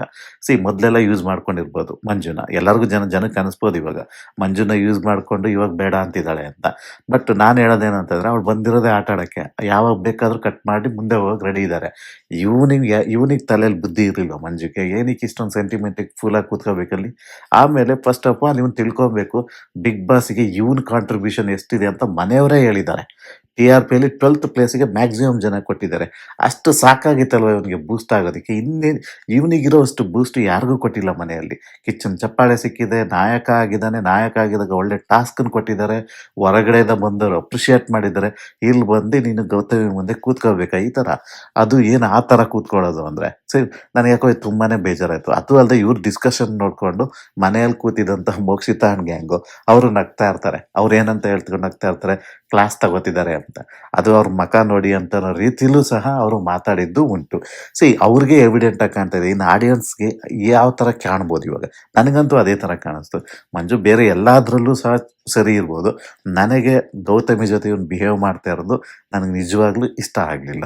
ಇನ್ನು ಅಷ್ಟರಲ್ಲಿ ಬಿಗ್ ಬಾಸ್ ಅವರು ಟೀಮ್ಗಳನ್ನ ಮಾಡ್ಕೊಳ್ಳೋದಕ್ಕೆ ಆಯ್ಕೆಯನ್ನು ಕೊಡ್ತಾರೆ. ಯಾವ ಥರಪ್ಪ ಅಂದರೆ ಈಗ ಟೀಮ್ ಆಯ್ಕೆ ಮಾಡೋದಕ್ಕೆ ಒಂದು ಟಾಸ್ಕ್ ಥರ ಮಾಡ್ತಾರೆ ಅದನ್ನು. ಏನಂತ ಅಂದರೆ ಒಂದು ಇಬ್ಬರು ಬೇರೆ ಬೇರೆ ಕಡೆ ನಿಂತ್ಕೊಬೇಕು. ಇಬ್ಬರು ಬೇರೆ ಬೇರೆ ಕಡೆ ನಿಂತ್ಕೊಂಡು ಇವರು ಏನೋ ಒಂದು ವಾಕ್ಯ ಹೇಳ್ತಾರೆ. ಆ ವಾಕ್ಯಕ್ಕೆ ಸೂಟ್ ಆಗುವಂತಹ ವ್ಯಕ್ತಿಯನ್ನ ಇಬ್ಬರು ಕ್ಯಾಪ್ಟನ್ಸ್ ಚೂಸ್ ಮಾಡಿ ಅವ್ರ ಫೋಟೋನ ಎತ್ತಿಡಿಬೇಕು. ಒಂದೇ ಸರಿ ಎತ್ತಿಡಿಬೇಕು. ಅಂದ್ರೆ ಅದು ನಿಮಗೆ ಅಂತಲ್ಲ, ನೀವು ಆ ವಾಕ್ಯಕ್ಕೆ ಸೂಟ್ ಆಗುವಂತ ಫೋಟೋನ ಎತ್ತಿದ್ದೀರಾ, ಆ ಫೋಟೋದಲ್ಲಿರೋನ ನೀನು ಆಪೋಸಿಟ್ ಟೀಮ್ಗೆ ಕಳಿಸ್ತಾ ಇದೆಯಾ. ಇದು ಆ ಆಟದ ಒಂದು ನಿಯಮ, ಆ ಒಂದು ಟೀಮ್ನ ಆಯ್ಕೆ ಮಾಡ್ಕೊಳ್ಳೋ ನಿಯಮ. ಸಪೋಸ್ ಇಬ್ರು ಒಂದೇ ಫೋಟೋವನ್ನ ಎತ್ಕೊಂಡ್ರೆ, ಒಬ್ರದೇ ಫೋಟೋವನ್ನ ಇಬ್ರು ಸಹ ಎತ್ಕೊಂಡ್ರೆ ಆ ಆಟಗಾರನಿಗೆ ಬಿಡಬೇಕು. ಅವನೇ ಚೂಸ್ ಮಾಡ್ಬೋದು ಯಾವ ಟೀಮನ್ನ ಆಯ್ಕೆ ಮಾಡ್ಕೋತಾನೆ ಅಂತ. ಹಂಗಾಗಿ ಆಟ ಸ್ಟಾರ್ಟ್ ಆಗುತ್ತೆ. ಮೊದಲಿಗೆ ಬರುವಂತಹ ಒಂದು ವಾಕ್ಯ ಯಾವ್ದಪ್ಪ ಅಂದ್ರೆ, ಆಟಕ್ಕುಂಟು ಲೆಕ್ಕಕ್ಕಿಲ್ಲ. ಆಶ್ಚರ್ಯ ಅಂದ್ರೆ ಇಬ್ರೂ ಸಹ ಚೈತ್ರ ಅವ್ರನ್ನೇ ಎತ್ಕೊಳ್ತಾರೆ. ಚೈತ್ರ ಅವರು ಆಟಕ್ಕುಂಟು ಲೆಕ್ಕಕ್ಕಿಲ್ಲ ಅನ್ನೋ ರೀತಿಲಿ ಅವರು, ನಾನು ಇಲ್ಲಿ ರೀಸನ್ ಎಲ್ಲ ಏನು ಅಷ್ಟೊಂದು ತಲೆ ಕೆಡಿಸ್ಕೊಳ್ಳೋದು ಬೇಕಾಗಿಲ್ಲ. ಬಟ್ ಆವಾಗ ಚೈತ್ರ ಅವರಿಗೆ ಆಪ್ಷನ್ ಆಗುತ್ತೆ, ಅವರೇ ಚೂಸ್ ಮಾಡ್ಬೇಕು. ಯಾಕಂದ್ರೆ ಇಬ್ರು ಚೈತ್ರಂದೇ ಫೋಟೋ ಎತ್ತಿರೋದ್ರಿಂದ ಈಗ ಅವರೇ ಚೂಸ್ ಮಾಡ್ಬೇಕಾಗುತ್ತೆ ಯಾವ ಟೀಮಲ್ಲಿ ಆಡಬೇಕು ಅಂತ. ಅವರು ಗೌತಮಿ ಟೀಮಲ್ಲಿ ನಾನು ಆಡ್ತೀನಿ, ಆಲ್ರೆಡಿ ಹನುಮಂತ ಟೀಮಲ್ಲಿ ಆಡಾಗಿದೆ ಅಂತ ಹೇಳಿ ಅವ್ರೇನ್ ಮಾಡ್ತಾರೆ, ಗೌತಮಿ ಟೀಮ್ನ ಚೂಸ್ ಮಾಡ್ತಾರೆ. ಈಗ ಇನ್ನೊಬ್ಬ ವ್ಯಕ್ತಿಯನ್ನ ಚೂಸ್ ಮಾಡಿ ಅವರು ಹನುಮಂತನ ಟೀಮ್ಗೆ ಕಳಿಸ್ಬೇಕು. ಅವ್ರೇನ್ ಮಾಡ್ತಾರೆ, ಆಟಕ್ಕುಂಟು ಲೆಕ್ಕಕ್ಕಿಲ್ಲ ಅನ್ನೋದಕ್ಕೆ ಇನ್ನೊಬ್ಬ ವ್ಯಕ್ತಿಯನ್ನು ಹನುಮಂತನ್ ಕಳಿಸ್ಬೇಕಲ್ಲ. ಅವರೇ ಮಾಡ್ತಾರೆ, ಸುರೇಶನ್ನ ಚೂಸ್ ಮಾಡಿ ಗೌತಮಿ ಅವರು ಅಲ್ಲಿಗೆ ಕಳಿಸ್ತಾರೆ. ಇನ್ನು ಬಿಗ್ ಬಾಸ್ ಅವರು 2ನೇ ವಾಕ್ಯ ಕೊಡೋದು, ಯಾವುದೇ ಸವಾಲನ್ನು ಎದುರಿಸಲು ಆಗದೇ ಇರುವವನು ಅಂತ ಕೊಟ್ಟಾಗ ಅವ್ರೇನ್ ಮಾಡ್ತಾರೆ, ಒಬ್ರು ಐಶ್ವರ್ಯನ್ ತಗೊಳ್ತಾರೆ. ಐಶ್ವರ್ಯನ್ ತಗೊಳ್ಳೋದು ಗೌತಮಿ ಅವ್ರು ತಗೊಳ್ತಾರೆ. ಧನರಾಜನ್ನ ಹನುಮಂತರು ಎತ್ಕೊಂಡಿರ್ತಾರೆ. ಸೊ ಕೊಡುವಂತ ರೀಸನ್‌ಗಳು ಸೇಮ್ ಅದೇ ತರ ಕೊಡ್ತಾರೆ. ಅವ್ರಿಗೆ ಏನು ವಾಕ್ಯ ಇರುತ್ತೋ ಸೊ ಅದನ್ನೇ ತಿರ್ಗಾ ಹೇಳಿ ಕೊಡ್ತಾರೆ ಅಲ್ಲಿ. ಸೊ ಹಂಗಾಗಿ ಅಲ್ಲೇನು ಚೇಂಜ್ ಆಗಲ್ಲ. ಐಶ್ವರ್ಯ ಅವರು ಹನುಮಂತನ್ ಟೀಮಿಗೆ ಬರ್ತಾರೆ. ಧನರಾಜ್ ಅವರು ಗೌತಮಿ ಟೀಮಿಗೆ ಬರ್ತಾರೆ. ಇನ್ನು 3ನೇ ವಿಷಯ ಏನಂದ್ರೆ ಟಾಸ್ಕ್‌ನ ಜೊತೆಗೆ ಮನರಂಜನೆಯನ್ನು ಅಳವಡಿಸಿಕೊಂಡು ಆಟವನ್ನು ಆಡುವಂತಹ ವ್ಯಕ್ತಿ ಅಂತ ಹೇಳಿದಾಗ ಇಬ್ರೂ ಸಹ ಮಂಜಣ್ಣನ್ ಎತ್ಕೊಂಡ್ ಬರ್ತಾರೆ. ಸೊ ಮಂಜಣ್ಣನ್ ಎತ್ಕೊಂಡ್ ಬಂದಾಗ ಮಂಜಣ್ಣಂಗೆ ಒಂದು ಆಪ್ಷನ್ ಕೊಡ್ತಾರೆ. ಈಗ ಮಂಜಣ್ಣನ್ ಇಬ್ರು ಎತ್ತಿರೋದ್ರಿಂದ ಮಂಜಣ್ಣನೇ ಟೀಮ್‌ನ ಚೂಸ್ ಮಾಡ್ಬೋದಾಗಿರುತ್ತೆ. ಮಂಜಣ್ಣಂಗೆ ನಿಜವಾಗ್ಲೂ ಸ್ವಾಭಿಮಾನ ಇದ್ದಿದ್ರೆ ಗೌತಮಿ ಅಷ್ಟೊಂದೆಲ್ಲ ಒಳಗಡೆ ಬೀಗಿದಾಳೆ, ಕ್ಲಾಸ್ ತಗೊಂಡಿದ್ದಾಳೆ. ಅವ್ರು ಏನಕ್ಕಪ್ಪ ಹೋಗಿ ಗೌತಮಿ ಟೀಮ್‌ಗೆ ಆಡ್ಬೇಕಿತ್ತು? ನಾನು ಓಕೆ ಹೊಸ ಟೀಮ್‌ಗೆ ಆಡ್ತೀನಿ ಅಂತ ಅವ್ರು ಹೋಗಿದ್ದಿದ್ರೆ ಹನುಮಂತನ್ ಟೀಮ್‌ಗೆ ಅವಾಗ ನಾನು ಮೆಚ್ಕೋತಿದ್ದೆ. ಯಾಕೋ ತಿರ್ಗಾ ಗೌತಮಿ ಟೀಮ್‌ಗೆ ಹೋಗ್ತಾರೆ. ಸಿಕ್ಕಿತ್ತು ಚಾನ್ಸು ಬೇರೆ ಟೀಮಲ್ಲಿ ಆಡೋದಿಕ್ಕೆ. ಹೋಗಿ ಪ್ರೂವ್ ಮಾಡ್ಕೋಬೋದಿತ್ತಲ್ವಾ? ಸುಮ್ನೆ ಅವ್ರ ಟೀಮ್‌ಗೆ ಹೋಗಿ ಇವಾಗ ಏನಕ್ಕೆ ಬೈಸ್ಕೋಬೇಕಿತ್ತು? ಏನಕ್ಕೆ ಆ ಗೆಳೆತನ ಅನ್ನೋ ಕನ್ವರ್ಷನ್ ಬೇಕಿತ್ತು? ಇದು ಸಿಕ್ಕಿತ್ತು. ಒಂದು ಓಪನ್ ಆಗಿ ಸಿಕ್ಕಿತ್ತು ಚಾನ್ಸು ಅವ್ರು ಹನುಮಂತನ್ ಟೀಮ್‌ನ ಚೂಸ್ ಮಾಡ್ಕೊಳಕ್ಕೆ. ಬಟ್ ಅವ್ರು ಮತ್ತೆ ಗೌತಮಿನ ಚೂಸ್ ಮಾಡ್ಕೊಂಡಿದ್ದು ನನ್ಗೆ ಯಾಕೋ ಸರಿ ಕಾಣಿಸ್ತಿಲ್ಲ. ಸೊ ಮಂಜಣ್ಣನ ಬದಲಿಗೆ ಗೌತಮಿ ಅವರು ಶಿಶಿರ್ ಅವ್ರನ್ನ ಆ ಟೀಮಿಗೆ ಕಳಿಸ್ತಾರೆ. ಅಂದ್ರೆ ಹನುಮಂತನ್ ಟೀಮಿಗೆ ಅವ್ರು ಕಳಿಸ್ತಾರೆ. ಇನ್ನು ನೆಕ್ಸ್ಟ್ ಬಿಗ್ ಬಾಸ್ ಅವ್ರು ಕೊಡೋದು ಮಾನಸಿಕವಾಗಿ ಸ್ಟ್ರಾಂಗ್ ಆಗಿರುವ ವ್ಯಕ್ತಿ ಯಾರು ಅಂತ ಅಂದಾಗ ಇಬ್ಬರೂ ಸಹ ಆ, ಮೋಕ್ಷಿತಾ ಅವ್ರನ್ನ ಆಯ್ಕೆ ಮಾಡ್ತಾರೆ. ಸೊ ಅವಾಗ ಮೋಕ್ಷಿತಾ ಅವರಿಗೆ ರೀಸನ್ ಎಲ್ಲ ಕೊಡ್ತಾರೆ. ಮೋಕ್ಷಿತಾ ಅವ್ರು ಚೂಸ್ ಮಾಡೋದು ಗೌತಮಿ ಟೀಮನ್ನೇ ಚೂಸ್ ಮಾಡ್ಕೊಳ್ತಾರೆ. ಅವ್ರು ಏನಕ್ಕಪ್ಪ ಅಂದ್ರೆ ಅವರು ಪ್ರೂವ್ ಮಾಡ್ಬೇಕಾಗಿರುತ್ತೆ. ನಾನು ಗೌತಮಿ ಅವ್ರಿಗೆ ನನಗೆ ಈ ತರ ಡೈರೆಕ್ಟ್ ನಾಮಿನೇಟ್ ಮಾಡಿದ್ರು. ಸೊ ಹಾಗಾಗಿ ಅವ್ರದೇ ಟೀಮಲ್ಲಿ ಆಡಿ ನಾನು ಪ್ರೂವ್ ಮಾಡ್ಕೋಬೇಕು ಅಂತ ಇದ್ದೀನಿ ಅನ್ನೋ ಅರ್ಥದಲ್ಲಿ ಅವ್ರು ಹಂಗೆ ಹೋಗಿರ್ತಾರೆ ಅಲ್ಲಿಗೆ. ಸೊ ಅದನ್ನ ಅವರು ಶಿಶಿರ್ ಹತ್ರ ಮುಂದೆ ಶೇರ್ ಮಾಡ್ಕೊಳ್ತಾರೆ ಅದನ್ನ. ಸೊ ಇನ್ನು ಮೋಕ್ಷಿತಾ ಅವರು ಈ ಟೀಮಿಗೆ ಬಂದಾಗ ರಜತ್ ಅವ್ರನ್ನ ಗೌತಮಿ ಅವರು ಹನುಮಂತನ್ ಟೀಮಿಗೆ ಚೂಸ್ ಮಾಡ್ತಾರೆ. ಕೊನೆಯದಾಗಿ ಇನ್ನು ಭವ್ಯ ಮತ್ತೆ ಇವ್ರು ತ್ರಿವಿಕ್ರಮ್ ಇಬ್ಬರೇ ಇರ್ತಾರೆ ಅಲ್ಲಿ. ಸೊ ಅಲ್ಲಿ ಇವ್ರು ಬಿಗ್ ಬಾಸ್ ಅವ್ರು ಕೊಡೋ ವರ್ಡ್ ಏನಂತಂದ್ರೆ ಸ್ಟ್ರಾಟಜಿಕ್ ಮಾಸ್ಟರ್ ಅನ್ನೋ ರೀತಿಯಲ್ಲಿ ಕೊಡ್ತಾರೆ. ಸೊ ಅದು ಗೊತ್ತಿರುತ್ತೆ, ಇಬ್ಬರಿಗೂ ಗೊತ್ತಿರುತ್ತೆ ತ್ರಿವಿಕ್ರಮನ ಹೆಸರು ತಗೋಬೇಕು ಅಂತ. ಬಟ್ ಇಬ್ರು ಇವಾಗ ಪ್ಲಾನ್ ಮಾಡ್ತಾರೆ. ಈಗ ನಾವು ತ್ರಿವಿಕ್ರಮನ ಹೆಸರನ್ನ ತಗೋಬಿಟ್ರೆ ಅದು ತ್ರಿವಿಕ್ರಮ್ಗೆ ಚಾಯ್ಸ್ ಹೋಗುತ್ತೆ. ಸೊ ಇಲ್ಲ ನಾವು ಬೇರೆಯವ್ರ ಆಪೋಸಿಟ್ಗೆ ಕಳ್ಸೋ, ಈಗ ಫೋಟೋ ಹಿಡಿತಾ ಇರೋದು ಆಪೋಸಿಟ್ ಟೀಮ್ ಕಳ್ಸೋದಿಕ್ಕೆ. ಬಟ್ ಆಕ್ಚುಲಿ ಹೇಳ್ಬೇಕಂದ್ರೆ ಇಷ್ಟು ಈಗ ಮೇಲಿಂದ ಫಸ್ಟ್ ಇಂದ ಏನ್ ನಡೀತು ಇಲ್ಲಿವರೆಗೂ ಅವರು ಟಾಸ್ಕ್ ಅನ್ನ ಇನ್ನೂ ಎಂಟರ್ಟೈನ್ಮೆಂಟ್ ಆಗಿ ಆಡ್ಬೋದಾಗಿತ್ತು. ಮಾಡಿದಿದ್ರೆ ಅವರು ಡೈರೆಕ್ಟ್ ಮೀನಿಂಗ್ ಅಲ್ಲೇ ತಗೊಂಡೋಗಿ ಅವರು ಫೇರ್ ಆಗಿ ಆಡಿದ್ರು. ಬಟ್ ಲಾಸ್ಟ್ ಅಲ್ಲಿ ಸ್ವಲ್ಪ ಇಬ್ರು ತಲೆ ಓಡ್ಸೋಕೆ ಇದ್ ಮಾಡ್ತಾರೆ. ಬಟ್ ಅಲ್ಲಿ ಏನಾಗುತ್ತೆ ಅಂದ್ರೆ ಇಬ್ರು ಸಹ ಭವ್ಯ ಫೋಟೋ ತಗೋತಾರೆ. ಯಾಕೆಂದ್ರೆ ಅವ್ರಿಗೆ ತ್ರಿವಿಕ್ರಮ ಬೇಕಾಗಿರುತ್ತೆ. ಸೊ ಅವಾಗ ಭವ್ಯಂಗೆ ಅದು ಆಪ್ಷನ್ ಆಗುತ್ತೆ ಯಾವ ಟೀಮ್ಗೆ ಹೋಗ್ತೀಯ ಅಂತ. ಸೊ ಭವ್ಯ ಹನುಮಂತನ್ ಟೀಮ್‌ನ ಚೂಸ್ ಮಾಡ್ತಾರೆ. ತ್ರಿವಿಕ್ರಮ್ ಆಬ್ವಿಯಸ್ಲಿ ಗೌತಮ್ ಟೀಮಿಗೆ ಬರ್ತಾನೆ. ಸೊ ಇನ್ನು ಟೀಮ್ ಎಲ್ಲ ಆದ್ಮೇಲೆ ಮತ್ತೊಂದು ಕಾನ್ವರ್ಸೇಷನ್ ನಡೆಯುತ್ತೆ. ಅದೇನಪ್ಪಾ ಅಂದ್ರೆ ಗೌತಮಿ ತ್ರಿವಿಕ್ರಮ್ ಅವರಿಬ್ರು ಮಾತಾಡ್ತಾ ಇರ್ತಾರೆ. ಅಂದ್ರೆ ತ್ರಿವಿಕ್ರಮ ಹೇಳ್ತಾನೆ ಹೋಗಿ, ನನಗೆ ಗೊತ್ತಿತ್ತು ನೀವು ನನ್ನ ಫೋಟೋ ಎತ್ತಲ್ಲ ಅಂತ. ಯಾಕೆ ಅಂದ್ರೆ ನಿಮ್ಗೆ ಅಂದ್ರೆ ಏನಂದ್ರೆ ತ್ರಿವಿಕ್ರಮ ಏನಂತ ಹೇಳ್ತಾ ಇರೋದಂದ್ರೆ ಈಗ ನಿಮಗೂ ನಾನ್ ಬೇಕು, ಅವನಿಗೂ ನಾನ್ ಬೇಕು. ಸೊ ಹಾಗಾಗಿ ಯಾವ ತರ ಹ್ಯಾಂಡ್ಲ್ ಮಾಡ್ತೀರಾ ಅಂತ ನಾನು ಕ್ಯೂರಿಯಸ್ ಆಗಿ ನೋಡ್ತಾ ಇದ್ದೆ ಅನ್ನೋ ರೀತಿಲಿ ಅವರು ಮಾತಾಡ್ತಾ ಇರ್ತಾರೆ. ಸೊ ಅವಾಗ ಇವರು ಯಾರು ಗೌತಮಿ ಅವರು ಅವರ ಕ್ಯಾಲ್ಕುಲೇಷನ್ ಅನ್ನ ಅವರು ಏನೋ ಹೇಳ್ತಾ ಇರ್ತಾರೆ. ಅಂದ್ರೆ ಏನಾಗಿರುತ್ತೆ ಅಂದ್ರೆ ಫಸ್ಟ್ ತ್ರಿವಿಕ್ರಮ್ ಫೋಟೋ ಎತ್ಕೊಂಡಿರ್ತಾರೆ ಅವರು. ಆಮೇಲೆ ಯೋಚನೆ ಮಾಡಿ ಭವ್ಯನ್ ಫೋಟೋನ ತಗೊಳ್ತಾರೆ. ಆ ಸ್ವಿಚ್ ಮಾಡ್ತಾರೆ ಹೋಗಿ ಮಧ್ಯದಲ್ಲಿ ಒಂದು ಪಾಸ್ ಕೊಡ್ತಾರೆ. ಒಂದ್ ಎರಡು ನಿಮಿಷ ಯೋಚನೆ ಮಾಡೇನೋ ಮತ್ತೆ ಹೋಗಿ ಅವರು ಇವ್ರದ್ದು ಫೋಟೋ ಎತ್ಕೊಂಡ್ ಬರೋದು, ಭವ್ಯನ್ ಫೋಟೋನ. ಸೊ ಇದು ಏನಕ್ಕೆ ಆಯ್ತು ಅನ್ನೋ ಕಾನ್ವರ್ಸೇಷನ್ ನಡೀತಾ ಇರ್ಬೇಕಾದ್ರೆ ಅಲ್ಲಿಗೆ ಮಂಜು ಬರ್ತಾರೆ. ಮಂಜು ಬಂದವ್ರೆ ಇದೆಲ್ಲ ಕೇಳಿಸ್ಕೊಂಡ ತಕ್ಷಣ ಅವರು ಹೌದು ನಾನು ಅದೇ ತರ ನೋಡ್ದೆ ಅದನ್ನ. ಅವ್ರು ಎತ್ಕೊಂಡ್ಬಿಟ್ರು ಭವ್ಯನ್ ಫೋಟೋನ. ನನಗೆ ಏನಪ್ಪ ಹಿಂಗ್ ಮಾಡ್ತಿದ್ದಾಳ ಅಂತ ಇದ್ ಮಾಡಿದ್ರು. ನಾನು ಮಾತಾಡಂಗಿಲ್ಲ, ಬಿಡಂಗಿಲ್ಲ, ನಾನು ಹಂಗು ಕ್ಲಾಪ್ಸ್ ಮಾಡ್ದೆ, ಅವೆಲ್ಲ ಆಯ್ತು ಅಂತ ಹೇಳಿದಾಗ ಗೌತಮಿಗೆ ಸ್ವಲ್ಪ ಬೇಜಾರಾಗುತ್ತೆ. ಅಂದ್ರೆ ಅಲ್ಲಿ ಏನಾಗುತ್ತೆ ಅಂದ್ರೆ ಮಂಜು ಬಂದು ಅವ್ನ್ ಕ್ರೆಡಿಟ್ ತಗೋತಾ ಇದ್ದಾನೆ. ಅಂದ್ರೆ ಅವ್ನು ಹೇಳಿದ್ದನ್ನ ನಾನು ಮಾಡ್ದೆ ಅನ್ನೋ ತರ ಬರುತ್ತಲ್ವಾ. ಸೊ ಅದಕ್ಕೆ ಇವ್ರು ಏನ್ ಮಾಡ್ತಾರೆ, ಗೌತಮಿ ಅಪ್ಫ್ರಂಟ್ ಹೇಳ್ತಾರೆ, ನನ್ಗೆ ಅದು ಯಾವ್ದು ಕಾಣಿಸ್ತಿಲ್ಲ, ನೀವೇನು ಯಾವುದೇ ಒಂದು ನೀವೇನ್ ಸನ್ನೆ ಮಾಡಿದವೆಲ್ಲ ನಾನು ಅಬ್ಸರ್ವ್ ಮಾಡಿಲ್ಲ ಅಂತ. ಇವನು ಸಹ ಹಂಗೆ ಹೇಳ್ತಾರೆ, ಮಂಜುನೇ ಹೇಳ್ತಾರೆ, ಹೌದು ನೀವೇ ಎಲ್ಲ ಡಿಸಿಷನ್ ಮಾಡಿದ್ದು, ನಾನೇನು ಮಾಡ್ಲಿಲ್ಲ ಅಲ್ಲಿ, ನಾನು ಅನ್ಕೊಂಡಿದ್ದೀನಿ ಹೇಳ್ದೆ ಅಂತ ಹೇಳ್ತಾರೆ. ಅಷ್ಟು ತ್ರಿವಿಕ್ರಮ್ ಅವರು ಹೊರಟೋಗ್ತಾರೆ. ಇವರಿಬ್ರು ಮತ್ತೆ ಕಾನ್ವರ್ಸೇಷನ್ ಸ್ಟಾರ್ಟ್ ಮಾಡ್ತಾರೆ. ಅವಾಗ ಗೌತಮಿ ಅವರು ಸ್ಪಷ್ಟವಾಗಿ ಹೇಳ್ತಾರೆ, ಇದೇ ನಿಮ್ಮ ಪ್ರಾಬ್ಲಮ್ಮು. ಈಗ ಫಸ್ಟ್ ಆಫ್ ಆಲ್ ನಿಮ್ ಜೊತೆ ಕಾನ್ವರ್ಸೇಷನ್ ಇರಲಿಲ್ಲ, ನಾನ್ ಕಾನ್ವರ್ಸೇಷನ್ ಮಾಡ್ತಾ ಇದ್ದು ತ್ರಿವಿಕ್ರಮ್ ಜೊತೆ. ನೀವು ಬಂದ್ರಿ ನನ್ನ ಸ್ಟೋರಿ ಜೊತೆಗೆ ನಿಮ್ ಸ್ಟೋರಿನೂ ಸೇರಿಸ್ಕೊಂಡು ನೀವೇ ಮುಂದೆ ಫ್ರಂಟ್ ಹೋಗ್ತೀರಾ. ಬೇರೆಯವ್ರಿಗಿಂತ ಬೇರೆಯವ್ರನ್ನ ಮುಂದೆ ಬಿಡದೆ ನೀವೇ ಮುಂದೆ ಆಗೋಕ್ ಹೋಗ್ತೀರಾ. ನಿಮ್ ಸ್ಟೋರಿನೇ ಎತ್ ಕಾಣುತ್ತೆ ಎಲ್ಲ ತವು ಅನ್ನೋ ರೀತಿಲಿ ಹೇಳ್ತಾರೆ. ಸಿ ಇಷ್ಟೂ ಒಂದು ಕಾನ್ವರ್ಸೇಷನ್ ಅಲ್ಲಿ ನನಗೆ ಕಂಡಿದ್ದು ಗೌತಮಿ ಮಾತಾಡಿದ್ದು ಇದು ಓಕೆ ಅಂತ ಅನ್ಸಿದ್ ನನಗೆ. ಯಾಕೆ ಅಂದ್ರೆ ಮಂಜು ಅವರೇ ಅಲ್ಲಿ ಅವ್ರ ಸ್ಟೋರಿಯನ್ನೆಲ್ಲ ಹೇಳಿ ಹೇಳೋದು ಬೇಕಾಗಿರ್ಲಿಲ್ಲ ಅಂತ ನನಗನ್ನಿಸ್ತು ಆ್ಯಕ್ಚುಲಿ. ಬಟ್ ಹೇಳಿದ್ರು ಸಹ ಅದೇನು ತಪ್ಪು ಇರಲಿಲ್ಲ. ಅದು ಗೌತಮಿ ಅವರು ಇಲ್ಲ ನಾನು ಅದನ್ನ ಕೇಳಿಸ್ಕೊಳ್ಳಿಲ್ಲ ಅಂದ್ರೆ ಮುಗ್ದೋಗಿತ್ತು. ಗೌತಮಿಗೆ ಏನು ಅಂತ ಅಂದ್ರೆ ಮಂಜು ಏನೇ ಮಾತಾಡಿದ್ರು ಇವಾಗ ತಪ್ಪಾಗಿ ಕಾಣ್ತಿದೆ. ಅದು ನನಗೆ ಇಷ್ಟ ಆಗ್ಲಿಲ್ಲ. ಈಗ ಬರೀ ಇಲ್ಲೇ ಅಂತ ತುಂಬಾ ಕಡೆ ನಾನು ನೋಡಿದ್ದು ಹೆಂಗೆ ಅಂತ ಅಂದ್ರೆ ಬೇರೆಯವರೆಲ್ಲ ಮಾತಾಡಿದ್ರೆ ಏನಿಲ್ಲ ಅವರಿಗೆ. ಮಂಜು ಏನಾರು ಒಂಚೂರು ಮಧ್ಯದಲ್ಲಿ ಮಾತಾಡಿದ್ರು ಸಹ ಅದನ್ನ ಕಟ್ ಮಾಡೋದಕ್ಕೆ, ನಿಲ್ಸೋದಕ್ಕೆ ನೋಡ್ತಿದ್ದಾರೆ. ಅಂದ್ರೆ ಇವ್ರಿಗೆ ಏನಾಗ್ತಿದೆ ಗೊತ್ತಿಲ್ಲ. ಇಲ್ಲ ಮೆಂಟಲಿ ಇವರು ಪ್ರಿಪೇರ್ ಆಗಿದ್ದಾರೆ. ಅವರು ಹೇಳ್ತಾರೆ ಇದು ನಾನು ಆಲ್ರೆಡಿ ಈಗ ಟೇಕ್ ಆಫ್ ಆಗಿದ್ದೀನಿ.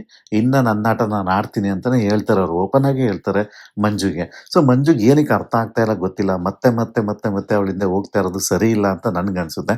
ಸೊ ಈ ಮಂಜು ಮಾಡಿದ್ದು ಎಸ್ ಈ ಸಿಚುವೇಶನ್ ಅಲ್ಲಿ ಅವ್ನು ಸ್ವಲ್ಪ ಅತಿ ಮಾತಾಡಿದ್ರು. ಅಂದ್ರೆ ಆ ಜೋಶ್ ಇರುತ್ತೆ. ಈಗ ಎಲ್ಲಾ ಗೇಮಲ್ಲೂ ಇದು ನಡೀತಾ ರೀ. ಈಗ ಒಂದು ಕ್ರಿಕೆಟ್ ಅಲ್ಲಾದ್ರೂ ಸರಿ ಒಂದು ವಿಕೆಟ್ ಬೀಳ್ತು ಅಂತ ಅಂದ್ರೆ ನಾನು ಅಲ್ಲಿ ಫೀಲ್ಡರ್ ನಿಲ್ಸಿದ್ಕೆ ಬೀಳ್ತು. ಇಲ್ಲಿ ಕೀಪರ್ ಈ ಕಡೆ ಬಾಲ್ ಹಾಕೋನಿದ್ಕೆ ಬೀಳ್ತು. ಸೊ ಇವೆಲ್ಲ ಕಾಮನ್ ಅದು ಬರೋದ್ರಲ್ಲಿ ಅದನ್ನ ಯಾರು ಆರ್ಗ್ಯೂ ಮಾಡ್ತಾ ಕೂತ್ಕೊಳ್ಳಲ್ಲ ಇಲ್ಲಿ. ಸೊ ಇಲ್ಲೂ ಇದೇ ತರ ಮಂಜು ಅವರು ಕ್ಯಾಶುಯಲ್ ಆಗಿ ಮಾತಾಡಿದ್ರು ಅಂತ ನನ್ಗನ್ಸಿದ್ವು ವಿನಃ ಯಾವುದೇ ಕ್ರೆಡಿಟ್ ತಗೋಬೇಕು ಅಂತ ಮಾತಾಡಿದ್ರು ಅಂತ ಏನ್ ನನಗೆ ಅರ್ಥ ಇಲ್ಲ ಅಲ್ಲಿ. ಬಟ್ ಏನೋ ಗೌತಮಿ ಅವ್ರು ತುಂಬಾ ಇರಿಟೇಟ್ ಆಗಿದ್ದಂತೂ ನಿಜ ಅಲ್ಲಿ. ಸೊ ಏನಂತಂದ್ರೆ ಗೌತಮಿಗೆ ಏನಾಗ್ಬಿಟ್ಟಿದೆ ಅಂದ್ರೆ ಇದು ನಾನ್ ಕ್ಯಾಪ್ಟನ್ ಈ ವಾರ, ನಾನು ಎಂಜಾಯ್ ಮಾಡ್ಬೇಕಿದ್ದನ್ನ, ನೀನ್ ಬರಬೇಡ ಇದು ಅನ್ನೋ ರೀತಿಲಿ ಅವರು ಮಾಡ್ತಿದ್ದಾರೆ. ಬೆಸ್ಟ್ ಏನಾಗಿತ್ತು ಅಂತಂದ್ರೆ ನಾನು ಅದಕ್ಕೆ ಹೇಳಿದ್ದು, ಮಂಜು ಅವರು ಇವ್ರ ಟೀಮ್ ಬಿಟ್ಟು ಬೇರೆ ಟೀಮ್ಗೆ ಹೋಗಿದ್ರೆ ಇವ್ನು ಇನ್ನೂ ಹೈಲೈಟ್ ಆಗ್ಬೋದಿತ್ತು ಅಲ್ಲೋಗಿ. ಇಲ್ಲಿ ಸುಮ್ಮನೆ ಇವಳು ಮುಂದೆ ತಲೆ ಮುಗಿಸ್ಕೊಂಡು ಕೂತ್ಕೊಳ್ಳೋ ಪರಿಸ್ಥಿತಿ ಯಾಕೆ ಬೇಕಿತ್ತು? ಸೊ ಇನ್ನು ಇದೆಲ್ಲ ಕಾನ್ವರ್ಸೇಷನ್ ಎಲ್ಲ ಮುಗಿದ ಮೇಲೆ ಅಷ್ಟೊತ್ತಿಗೆ ಬಿಗ್ ಬಾಸ್ ಅವರು ಆಟವನ್ನ ಸ್ಟಾರ್ಟ್ ಮಾಡ್ತಾರೆ. ಮೊದಲನೇ ಆಟವನ್ನ ಸ್ಟಾರ್ಟ್ ಮಾಡ್ತಾರೆ. ಅದೇನಪ್ಪಾ ಅಂತ ಅಂದ್ರೆ ಈ ಒಂಥರ ಡ್ರಮ್ ತರ ಇರುತ್ತೆ. ಅಂದ್ರೆ ಎರಡು ಕಡೆ ಓಪನ್ ಇರೋ ಡ್ರಮ್ ತರ ಇರುತ್ತೆ. ಸೊ ಅಲ್ಲಿಗೆ ಇಬ್ರು ಅರ್ಧ ಬಾಡಿಯನ್ನ ಒಳಗಡೆ ಹಾಕ್ಬಿಟ್ಟು ಉಳ್ಕೊಂಡು ಹೋಗಿ ಒಂದೊಂದು ಚೀಲದ ಮೂಟೆಗಳನ್ನ ಕಟ್ಟಿರ್ತಾರೆ. ಸೊ ಅವನ್ನ ತಗೊಂಡೋಗಿ ಒಂದು ತಕ್ಕಡಿ ಮೇಲೆ ಹಾಕ್ಬೇಕು. ಎಲ್ಲಾನು ಹಾಕ್ಬೇಕಾಗುತ್ತೆ. ಸೊ ಅಂದ್ರೆ ಇಬ್ರು ರಿಲೇ ಮಾದರಿಯಲ್ಲಿ ಹೋಗಿ ಹೋಗ್ಬೇಕು ಅದನ್ನ ಆಟನ ಮುಗಿಸೋದಕ್ಕೆ.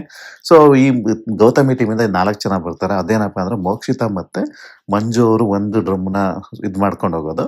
ಇನ್ನೊಂದು ಡ್ರಮ್ಮನ್ನ ಚೈತ್ರ ಮತ್ತೆ ಧನ್ರಾಜ್ ಅವರು ಉಳಿಸ್ಕೊಂಡು ಹೋಗೋದು. ಈ ತರ ಇರುತ್ತೆ. ಅಂದ್ರೆ ರಿಲೇ ಮಾಡಿದ್ರಲ್ಲಿ ಒಬ್ರು ಒಂದಂತಂದ್ಮೇಲೆ ಇನ್ನೊಬ್ರು ಇನ್ನೊಂದು ತಗೊಂಡು ಹೋಗೋದು ಆ ತರ. ಸೊ ಇನ್ನು ಆ ಕಡೆ ಟೀಮಿಂದ ಭವ್ಯ ಮತ್ತೆ ಸುರೇಶ್ ಅವರು ಒಂದು ಡ್ರಮ್ಗೆ ಬಂದ್ರೆ, ಐಶ್ವರ್ಯ ಮತ್ತೆ ಶಿಶಿರ್ ಅವರು ಅನ್ಸುತ್ತೆ ಅವರು ಸಹ ಇನ್ನೊಂದು ಡ್ರಮ್ಗೆ ಬರ್ತಾರೆ. ಸೊ ಆಟ ಸ್ಟಾರ್ಟ್ ಆಗುತ್ತೆ. ಮಂಜು ಅಗ್ರೆಸಿವ್ ಆಗಿ ಸ್ಟಾರ್ಟ್ ಮಾಡ್ತಾರೆ. ಮೋಕ್ಷಿತ್ ಅವ್ರು ಹಿಂದೆ ಉಳಿತಾರೆ. ಡ್ರಮ್ಮು ಸ್ವಲ್ಪ ಆ ಕಡೆ ಏರುಪೇರು ಆಗುತ್ತೆ. ಸ್ವಲ್ಪ ನಾನು ಇಲ್ಲಿ ಆಟನ ಎಕ್ಸ್ಪ್ಲೇನ್ ಮಾಡಕ್ ಹೋಗಲ್ಲ. ಇಲ್ಲಿ ರಜತ್ ಅವ್ರು ಸ್ವಲ್ಪ ಅಗ್ರೆಸಿವ್ ಆಗೇನೆ, ಸ್ವಲ್ಪ ನನ್ಗೇನ್ ಅನ್ಸಿತ್ತು ಅಂದ್ರೆ ಅಗ್ರೆಸಿವ್ ಆಗೇನೆ ಮಾಡಿದ್ರು ಉಸ್ತುವಾರಿನ ಅಂತ ಅನ್ಸುತ್ತು ನನಗೆ. ಇಲ್ಲಿ ರಜತ್ನ ಹೊಗಳ್ಬೇಕಾ ಇಲ್ಲ ತ್ರಿವಿಕ್ರಮನ್ನ ತೆಗಳ್ಬೇಕಾ ಗೊತ್ತಿಲ್ಲ. ಕಾರಣ ಇಷ್ಟೇ, ಇಲ್ಲ ಅದು ಸೆಟ್ ಆಫ್ ರೂಲ್ಸ್ಗಳನ್ನ ಮಾಡ್ಕೋಬೇಕಿತ್ತು ಮೊದ್ಲೇನೆ. ಇದು ಇಬ್ರಿಗೂ ಕ್ಲೋಸ್ ಗೇಮ್ ಆಗುವಂತಹ ಚಾನ್ಸಸ್ ಇರ್ತಿತ್ತು.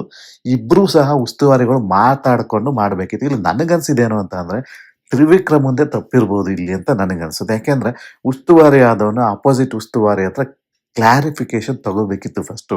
ರಜತ್ ಅವ್ರು ಹೇಳೋ ವಿಷಯಗಳು ಸರಿ ಅನ್ಸುತ್ತೆ, ಆ ಕಡೆಯಿಂದ ಅವ್ರು ಕೇಳೋ ವಿಷಯಗಳು ಸರಿ ಅನ್ಸುತ್ತೆ. ಅಲ್ಲಿ ಕೆಲವೊಂದು ಬಿಗ್ ಬಾಸ್ ಮನೆಯಲ್ಲಿ ರೂಲ್ಸ್ ಪಟ್ಟಿಯಲ್ಲಿ ತುಂಬಾ ಗ್ರೇ ಏರಿಯಾಗಳನ್ನ ಬಿಟ್ಟಿರ್ತಾರೆ. ಸೊ ಅಲ್ಲಿ ತಮ್ಮದೇ ಆದ ಒಂದು ರೂಲ್ಸ್ ಕೂಡ ಸೆಟಪ್ ಮಾಡ್ಬೇಕಾಗತ್ತೆ. ಬಟ್ ನಾನೊಂದು ಅಬ್ಸರ್ವ್ ಮಾಡಿದ್ದು ಅಂದ್ರೆ 20 ಸೆಕೆಂಡ್ ಪಾಸ್ ಮಾಡೋದು ಬೇಕಿರ್ಲಿಲ್ಲ. ಅದನ್ನ ತೆಗಿಬೇಕಿತ್ತು ಯಾರೇ ಆದ್ರೂ. ಆ 20 ಸೆಕೆಂಡ್ ಪಾಸ್ ತುಂಬಾ ಆಯ್ತು ಅಂತ ನನಗೆ ಆಸ್ ಎ ಆಡಿಯನ್ ಆಗಿ ನನಗೆ ಕಾಣಿಸ್ತಿತ್ತು. ಒಂದು 10 ಸೆಕೆಂಡ್ ಇಟ್ಕೊಂಡಿದ್ರೆ ಸಾಕಾಗಿತ್ತಿತ್ತು, ಇನ್ನೂ ಚೆನ್ನಾಗಿರ್ತಿತ್ತು ಅಂತ ನನಗನ್ನಿಸ್ತು. ಮತ್ತೆ ಕೆಲವೊಂದು ಸೆಟ್ ಆಫ್ ರೂಲ್ಸ್ ತುಂಬಾ ರೂಲ್ಸು ಅರ್ಥನೇ ಮಾಡ್ಕೊಂಡಿರ್ಲಿಲ್ಲ ನಿಜವಾಗ್ಲು. ನನ್ಗೆ ಆ ಆಟ ನೋಡ್ಬೇಕಾದ್ರೆ ಅನಿಸ್ತಿತ್ತು ಚೈತ್ರ ಅವ್ರ ಉಸ್ತುವಾರಿ ಮಾಡಿದ್ರೆ ಚೆನ್ನಾಗಿರ್ತಿತ್ತು ತ್ರಿವಿಕ್ರಮ್ ಬದ್ಲಿಗೆ ಅಂತ ಅನಿಸ್ತಿತ್ತು. ಅಟ್ಲೀಸ್ಟ್ ಚೈತ್ರ ಒಂದು ಕ್ಲಾರಿಟಿ ಇಟ್ಕೊಂಡು ಹೋಗ್ತಾ ಇದ್ರು ಉಸ್ತುವಾರಿಗೆ. ಇಲ್ಲಿ ತ್ರಿವಿಕ್ರಮ್ ಅವರು ಸುಮ್ಮನೆ ಮೇಲ್ಮೇಲೆ ಅರ್ಥ ಮಾಡ್ಕೊಂಡು ಇಬ್ರು ಅಲ್ಲಿ ಏನಾಗುತ್ತೆ, ಇಬ್ರಿಗೂ ಒಂದು ಓಕೆ ನನಗೂ ಗೊತ್ತಿದೆ ಅನ್ನೋ ಅರ್ಥದಲ್ಲಿ ಅವ್ರವರೇ ಮಾಡ್ಕೊಳ್ತಾ ಕೂತ್ಕೊಂಡ್ರು. ಬಟ್ ಅದಕ್ಕೆ ಬೆಲೆ ತತ್ತಿದ್ದು ಇವ್ರದೇ ಗೌತಮಿ ಟೀಮ್. ಬಟ್ ನಿಜ ಹೇಳ್ಬೇಕು ಅಂದ್ರೆ ಹನುಮಂತನ್ ಟೀಮ್ ತುಂಬಾ ಚೆನ್ನಾಗಿ ಆಡ್ತಾರೆ. ಅವರೆಲ್ಲೂ ತುಂಬಾ ಮಿಸ್ಟೇಕ್ಸ್ ಇರಲ್ಲ. ಮತ್ತೆ ಅಲ್ಲಿ ಪ್ರಾಬ್ಲಮ್ ಏನಾಗಿತ್ತು ಅಂದ್ರೆ ಇಲ್ಲಿ ಹೈಟ್ಗಳು ವೇರಿಯೇಷನ್ ಆಯ್ತು, ವೆಯ್ಟ್ಗಳು ವೇರಿಯೇಷನ್ ಆಗ್ತಿತ್ತು. ಅದನ್ನ ಕ್ಲೀನ್ ಆಗಿ ಮ್ಯಾಪ್ ಮಾಡ್ಲಿಲ್ಲ ಗೌತಮಿ ಟೀಮ್ ಅಲ್ಲಿ ಅಂತ ನನಗನ್ನಿಸ್ತು. ಬಟ್ ನಾನು ಒಂದು ಅಬ್ಸರ್ವ್ ಮಾಡಿದ್ದೇನೆ ಅಂದ್ರೆ ಇಲ್ಲೂ ಸಹ ಒಂದು ಕಾನ್ವರ್ಸೇಷನ್ ನಡೀತಾ ಇರ್ಬೇಕಾದ್ರೆ ಮಂಜು ಅವ್ರನ್ನ ಹಾರ್ಶ್ ಆಗಿ ಹೇಳ್ತಾರೆ, ನೀವು ಸುಮ್ ಕುತ್ಕೊಳ್ಳಿ ಅಂತ ಗೌತಮಿ ಅವರು ಮಾತಾಡ್ತಾರೆ. ಅಲ್ಲೂ ಸಹ ಮಂಜು ಅವರು ಸೈಲೆಂಟ್ ಆಗಿರ್ತಾರೆ. ಸೊ ಇನ್ನು ಕೊನೆಗೆ ಏನ್ ಮಾಡ್ತಾರೆ, ಇವರೇ ಸೋಲನ್ನ ಒಪ್ಕೊಳ್ತಾರೆ. ಯಾರು ಗೌತಮಿ ಟೀಮ್ ಅವ್ರು ಆಯ್ತು ಸೋಲು ಒಪ್ಕೊಳ್ಳೋಣ ಅಂತ. ಸೋಲು ಒಪ್ಕೊಂಡಾದಾಗ ಫಸ್ಟ್ ಹನುಮಂತ ಟೀಮ್ ಇಂದ ಉತ್ತಮ ಆಟಗಾರನ, ಸೊ ಅಂದ್ರೆ ಕ್ಯಾಪ್ಟನ್ಸಿ ಆಟಕ್ಕೆ ಈಗ ಒಬ್ರನ್ನ ಸೆಲೆಕ್ಟ್ ಮಾಡ್ಬೇಕು ಅವರು. ಸೊ ಅವರು ಭವ್ಯನ ಸೆಲೆಕ್ಟ್ ಮಾಡ್ತಾರೆ. ಎಸ್, ಅದು ಡಿಸರ್ವ್ ಆಗಿತ್ತು ಅಂತ ನನಗೆ ಅನಿಸ್ತು. ಬಟ್ ಒಂದು ರೀತಿಲಿ ಅದು ಭವ್ಯನ ಆಯ್ಕೆನೂ ಚೆನ್ನಾಗಿತ್ತು. ಬಟ್ ನನಗೂ ಅನಿಸ್ತು ಒಂದು ಆಮೇಲೆ ಕೆಲವೊಂದು ಕನ್ವರ್ಸೇಷನ್ ತ್ರಿವಿಕ್ರಮ್ ಹೇಳ್ತಾರೆ, ಇವ್ರಿಗೆ ಕೊಡಬೇಕಿತ್ತು ಸುರೇಶ್ ಅವ್ರಿಗೆ ಅಂತ. ಎಸ್, ಸುರೇಶ್ ಅವ್ರಿಗೆ ಕೊಟ್ಟಿದ್ರು ಚೆನ್ನಾಗಿರ್ತಿತ್ತು ಅಂತ ಹನುಮಂತ. ಬಟ್ ಏನೋ ಗೊತ್ತಿಲ್ಲ. ನೆಕ್ಸ್ಟ್ ಅವ್ರಿಗೂ ಚಾನ್ಸ್ ಸಿಗುತ್ತೆ ಈಸಿಯಾಗಿ ಅಂತ ಅನ್ಕೊಂಡಿದ್ದೀನಿ. ಸೊ ಇನ್ನು ಈ ಕಡೆ ಈಗ ಇಂಪಾರ್ಟೆಂಟ್ ಇರೋದು ಈ ಕಡೆ ಗೌತಮಿ ಟೀಮಿಂದ ಯಾರನ್ನ ಹೊರಗಡೆ ಇಡ್ತೀವಿ ಅಂತ. ಅವ್ರು ಡೈರೆಕ್ಟ್ ಆಗಿ ಇವ್ರನ್ನೇ ಹೊರಗಡೆ ಇಡ್ತಾರೆ. ಯಾರಿಗೆ? ಮಂಜು ಅವರಿಗೆ ಹೊರಗಡೆ ಇರ್ತಾರೆ. ಅವ್ರ ಕಾರಣ ಕೊಡೋದೇನಂದ್ರೆ ಮಂಜು ಅವರಿಗೆ ಕೇಳಿಸಿಕೊಳ್ಳುವಂತಹ ಒಂದು ಇದಿಲ್ಲ, ಪೇಷನ್ಸ್ ಇಲ್ಲ. ಒಬ್ಬ ನಾಯಕನಿಗೆ ಪೇಷನ್ಸ್ ಬೇಕು. ಅದನ್ನ ಕಲ್ತ್ಬಿಟ್ಟು ಅವರು ನೆಕ್ಸ್ಟ್ ವೀಕ್ ಅವ್ರಿಗೆ ಒಳ್ಳೇದಾಗ್ಲಿ, ಗುಡ್ ಲಕ್ ಅಂದ್ರೆ ಆಲ್ ದ ಬೆಸ್ಟ್ ನೆಕ್ಸ್ಟ್ ವೀಕಿಗೆ ಅಂತ ಇದು ಮಾಡ್ತಾರೆ, ವಿಶ್ ಮಾಡ್ತಾರೆ ಅವರಿಗೆ. ನನಗೆ ಅದು ಹೆಂಗಿತ್ತು ಅಂದ್ರೆ, ಇದೇ ಮಂಜ ಗೌತಮಿ ಅಲ್ದನೆ ಬೇರೆ ಯಾರು ಮಾಡಿದ್ರೆ ಎಗ್ರಾಡಿರೋನು, ಕೂಗಾಡಿರೋನು. ಹೆಂಗೆ ಅಂದ್ರೆ ಸುಮ್ಮನೆ ಒಪ್ಕೊಂಡು ಬರ್ತಾನೆ ರೀ. ಅದೊಂಥರ ಹೆಂಗೆ ಎವಿಡೆಂಟ್ ಆಗಿ ಕಾಣುತ್ತೆ ಅಂದ್ರೆ, ಈಗ ಅದೇ ಬೇರೆ ಹುಡುಗಿರೋ ಬೇರೆ ಯಾರು ಮಾಡಿದ್ರೆ ಸುಮ್ಮನೆ ಇರ್ತಿದ್ದ ಮಂಜು? ಇಲ್ಲ ತಾನೆ. ಹೆಂಗಿತ್ತು ಅಂದ್ರೆ ಆಟ, ನಿಜವಾಗ್ಲೂ ಏನೂ ಮಾತಾಡ್ಲಿಲ್ಲ. ಸುಮ್ನೆ ಒಪ್ಕೊಂಡ, ಸುಮ್ನೆ ಬಂದ, ಭವ್ಯಂಗ್ ಕಂಗ್ರೆಟ್ಸ್ ಕೊಟ್ಟ, ಆರಾಮಾಗಿ ಒಳಗಡೆ ಹೋದ. ಮತ್ತೆ ಗೌತಮಿ ಜೊತೆ ಒಂದು ಕಾನ್ವರ್ಸೇಷನ್. ತಿರ್ಗಾ ಗೌತಮಿ ಅವರು ಮತ್ತೊಂದು ಎಕ್ಸ್ಪ್ಲನೇಷನ್ ಕೊಡ್ತಾರೆ. ಏನ್ ಗೊತ್ತಾ ಅಲ್ಲಿ ಕೊಡೋದು? ಮತ್ತೊಂದು ಎಕ್ಸ್ಪ್ಲನೇಷನ್, ಮತ್ತೊಂದು ಸೆಷನ್ ಸ್ಟಾರ್ಟ್ ಆಗುತ್ತೆ ಅವರಿಬ್ರದ್ದು. ನಾನು ನಿಮ್ಮನ್ನ ಏನಕ್ಕೆ ನಾಮಿನೇಷನ್ ಮಾಡಿದ್ದು ಅಂತ ಅಂದ್ರೆ, ಅಲ್ಲಿ ಕೊಡ್ಲಿಲ್ಲ, ಇನ್ನೂ ಒಂದು ಕಾರಣ ಇತ್ತು ಕೊಡ್ಲಿಕ್ಕೆ. ಅವ್ರ ಮುಂದೆ ಎಲ್ಲ ನಾನು ಮಾಡ್ಲಿಲ್ಲ ಅದನ್ನ ಅಂತ ಹೇಳ್ತಾರೆ. ರೀಸನ್ ಏನಪ್ಪಾ ಅಂತ ಅಂದ್ರೆ, ಇನ್ನೂ ಆಟ ಸ್ಟಾರ್ಟಿಗೆ ಆಗಿರಲ್ಲ, ಉಸ್ತುವಾರಿಗಳನ್ನೇ ನಾವು ಆಯ್ಕೆ ಮಾಡಿರಲ್ಲ.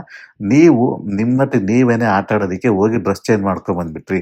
ನಾನು ಆಸ್ ಎ ಕ್ಯಾಪ್ಟನ್ ನಾನು ನಿಮ್ಗೆ ಹೇಳಿದ್ನ ಡ್ರೆಸ್ ಚೇಂಜ್ ಮಾಡ್ಕೊಂಡ್ ಬನ್ನಿ, ನೀವು ಆಟಕ್ಕಿದ್ದೀರಾ ಅಂತ ಅಂತ ಹೇಳ್ತಾರೆ. ನನಗೆ ಯಾಕೋ ಇಲ್ಲೂ ಮಂಜು ಅವರು ಇಲ್ಲೆಲ್ಲ ಸ್ವಲ್ಪ ಸಣ್ಣ ಪುಟ್ಟ ತಪ್ಪುಗಳು ಮಾಡಿದ್ದಾರೆ ಅಂತಾನೆ ನನಗೂ ಅನ್ಸಿದ್ದು. ಮಂಜು ಅವರು ಆ ಒಂದು ಲೀನಿಯನ್ಸ್ ತಗೋಬಾರ್ದಿತ್ತು.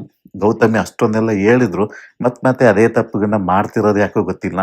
ಅವರು ನನ್ನ ಹಿಂದೆ ಬರಬೇಡ ಅಂದ್ರೆ ಇವ್ರು, ಇಲ್ಲ ನನ್ಗೆ ನೀನೇ ಬೇಕು ಅನ್ನೋ ರೀತಿ ಎಲ್ಲಾ ರೀತಿಲೂ ಏನೋ ಒಂದು ಫುಲ್ ನನ್ ಕ್ಲೋಸ್ ಫ್ರೆಂಡು ನನಗೆ ಇದು ಇವ್ರು ನಾನು ಹೇಳ್ದಂಗೆ ಕೇಳ್ತಾರೆ. ಏನೋ ಗೊತ್ತಿಲ್ಲ, ಅದು ಏನಾಗಿದೆ ಗೊತ್ತಿಲ್ಲ ತಲೆಯಲ್ಲಿ.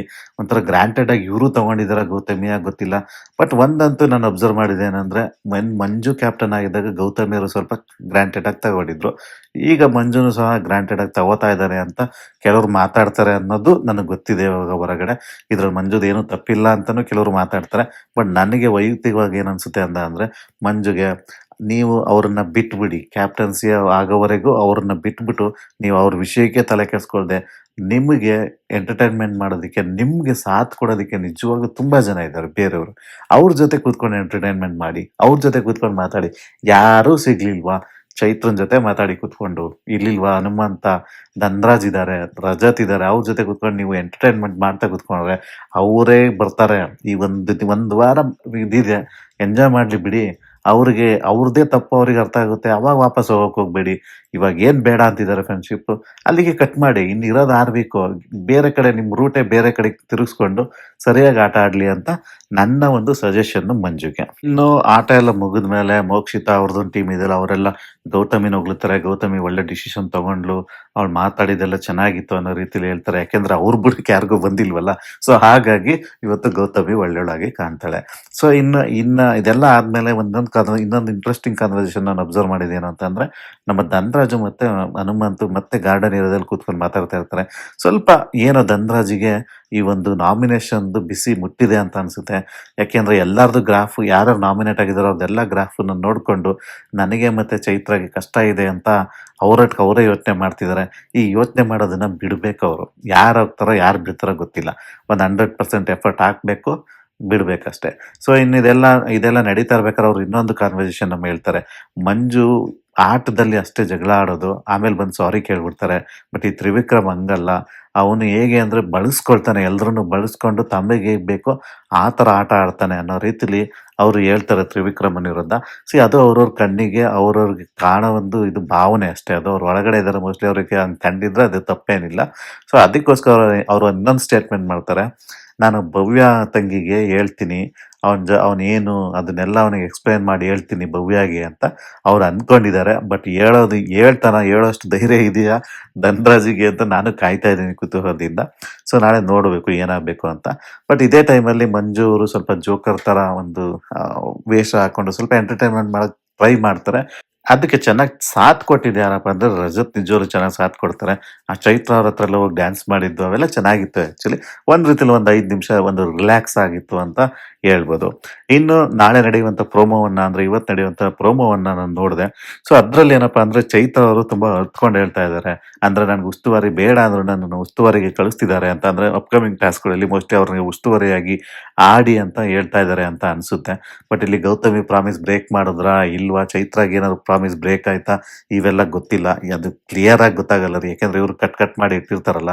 ಸೊ ಹಾಗಾಗಿ ಗೊತ್ತಾಗಲ್ಲ. ಬಟ್ ಒಂದನ್ನ ನಾನು ಕ್ಲೀನ್ ಆಗಿ ಅಬ್ಸರ್ವ್ ಮಾಡಿದೆ. ಅದೇನಪ್ಪಾ ಅಂದ್ರೆ ಗೌತಮಿ ಟೀಮಲ್ಲಿರುವ 5 ಜನ ಅಂದ್ರೆ ಮಂಜು ಆಲ್ರೆಡಿ ಕ್ಯಾಪ್ಟನ್ಸಿ ಟಾಸ್ಕ್ ಇಂದ ಹೊರಗಡೆ ಉಳಿದಿದ್ದಾರೆ. ಅದ್ರ ಜೊತೆಗೆ ತ್ರಿವಿಕ್ರಮ್, ಮೋಕ್ಷಿತಾ, ಧನ್ರಾಜ್ ಮತ್ತೆ ಚೈತ್ರ ಇವರಷ್ಟು ಜನ ಕ್ಯಾಪ್ಟನ್ಸಿ ಟಾಸ್ಕ್ ಇಂದ ಹೊರಗಡೆ ಇರುವಂತಹ ಪ್ಲೇಸ್ ಅಲ್ಲಿ ಅವರ ಬ್ಯಾಡ್ಜ್ಗಳು ಇದಾವೆ.